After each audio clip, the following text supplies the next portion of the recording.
Mu gihe rero hakorwaga jenoside yakorewe abatutsi muri Mata 1994 mu gihugu cy'u Rwanda, hariho abashakaga kubohoza igihugu aribo ngabo za RPF Inkotanyi. Reka turebere hamwe rero operasiyo y'uburyo urugamba rwo guhagarika jenoside yarimo ikorerwa abatutsi muri Mata 1994 yatangiraga. Ndakwereka rero iza batayo zaje i Kigali zivuye Byumba ndetse n'inama icyo yemeje. Inkotanyi rero zari ahantu hatandukanye ubwo jenoside yari itangiye ku itariki ya 6 z'ukwezi kwa kane ni 1994, ubwo indege ya Perezida Habyarimana Juvenal yahanurwaga n'abambari ba Habyarimana bitwaga Akazu. Abayobozi ba RPA bari kureba umupira, hari umupira rero wacani kuri iyo tariki. Abasirikare rero bagera muri 600 ba RPA Inkotanyi bari muri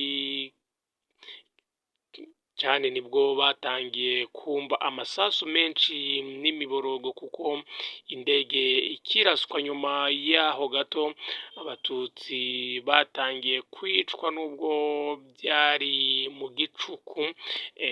Igikorwa rero kibi cya bunyamaswa cyo kwica abatutsi b'inzirakarengane nibwo cyatangiye muri icyo gicuku. Bukeye rero bwaho amasasu yabaye menshi, ndetse raporo yari yageze ku murindi ko ubwicanyi ku batutsi bwatangiye. Tariki 7 General Major Paul Kagame yatumijeho ba commanders bose bagira inama, barebwa rero icyakorwa. Nuko hagati aho abasirikare 600 ba RPA bari baragizwe rero batayo ya 3 bari kugabwaho ibitero byinshi cyane n'abasirikare ba Habyarimana ndetse n'interahamwe, gusa bo bakomeje kwirwanaho. Inama rero ya tariki 7 z'ukwa kane 1994 yemeje ko jenoside yari yatangiye yahita ihagarikwa na RPA. Ba commanders rero bategura abasirikare. Tariki 8 z'ukwa kane 1994 nibwo General Major Paul Kagame yahuye n'abacommanders nabo bari bamaze gutegura batayo ya 3 zagombaga kujya i Kigali. Izindi batayo rero zari mu bindi bice,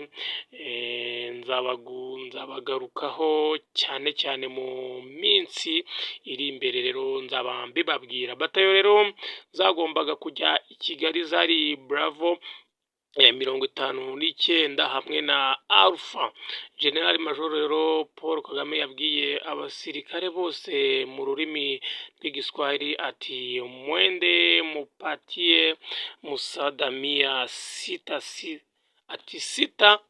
tena msimamishe mauaji ambayo anatendekwa nchi kote.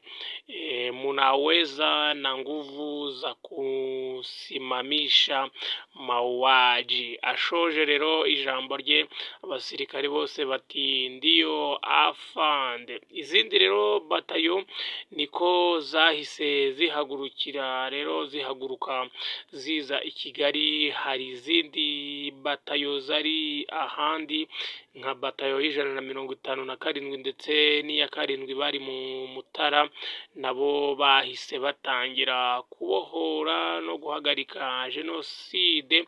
Rero nk'uko nabibabwiye, muri iyi minsi nzibanda mu kwerekana uko jenoside yahagaritswe, aho rero batayo zagiye ziva n'inzira zanyuzemo.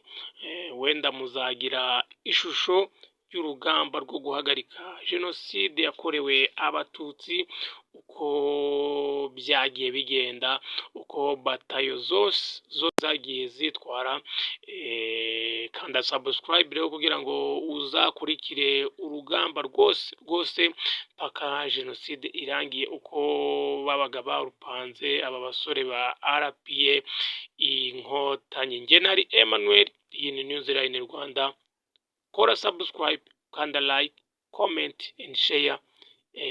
Turabyakira byose kabisa, uraba udufashije byinshi ku musanzu uraba uduhaye, kandi mukomeze kwihangana abagizweho n'ingaruka na jenoside yakorewe abatutsi muri Mata 1994. Never again niyo ntero, twibuke twiyubaka.